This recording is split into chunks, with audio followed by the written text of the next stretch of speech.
Hello जी हाँ, नवयुवक सरस्वती पूजा समिति आप सभी का हार्दिक स्वागत करती है।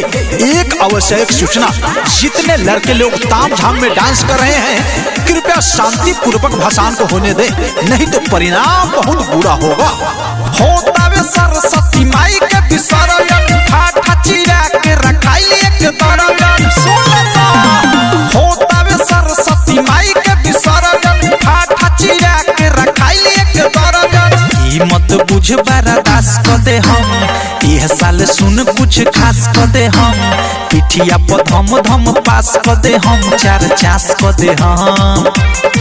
जब भाषण में बोली तो के पास कर दे हम, जब भाषण में बोली तो के पास कर दे हम, जब भाषण में बोली तो के पास कर दे हम। हेलो चेक, कुछ दर्शक लोग की तरफ से हिंदी गाने के फरमाइश आ रहे हैं।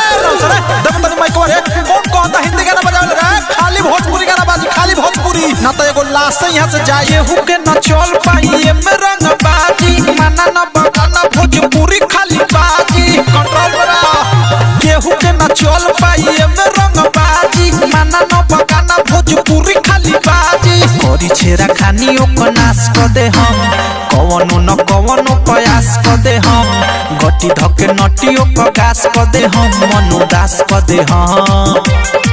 जब भाषण में बोली तो के पास कर दे हम, जब भाषण में बोली तो के पास कर दे हम, जब भाषण में बोली तो के पास कर दे हम। हेलो चेक, एक आवश्यक सूचना, कुछ लड़के लोग ढाला पर चढ़ने की कोशिश कर रहे हैं डांस करने के लिए। उनसे विनती है, आग्रह है, नीचे ही डांस करें, नहीं तो व्यवस्था टाइट हो जाएगा। ढाला पर न नाची, सब नाची नीचे नीचे, मानी न जवानों के फार्म पीछे पीछे फाड़ दे। ढाला पर न नाची, सब नाची नीचे नीचे, मानी न जवानों के फार्म पीछे पीछे। वीडियो बना के टेलीकास्ट कर दे हम, ऊपर नीचे ऊपर सांस कर दे हम। एक नीति स्वदेश एक गोलास कर दे हम, ऊपर मास कर दे हम। सुन ले, जब भाषण में बोली तो के पास कर दे हम, जब भाषण में बोली तो के पास कर दे हम, जब भाषण में बोली तो के पास कर दे हम। होता वे सरस्वती माई के विसर्जन, ठाठा चिरा के रखाई एक दर्जन। मत बुझ बर्दास कर दे हम, यह साल सुन कुछ खास कर दे हम। पिठिया पर धम धम पास कर दे हम, चार चास कर दे हम।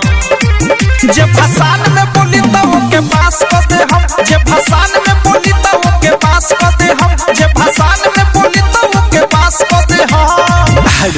हेलो चेक, इस साउंड ऑपरेटर से एक विनती है, आग्रह है कि कुछ छावारिक लोग का फरमाइश आया है कि अंत में एक गाना बजा दिया जाए, साउंड पर सुता के 4 राउंड मार दे।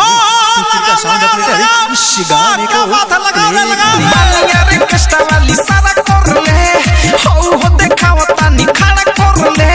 बैठल बारे यही जबकि उठल झारे ले, करतानी ढीला अपन पीला गारे ले। ढूढ़ी पर बैठ के हुंकारी पारे ले, एमे बीड़ी बारे ले।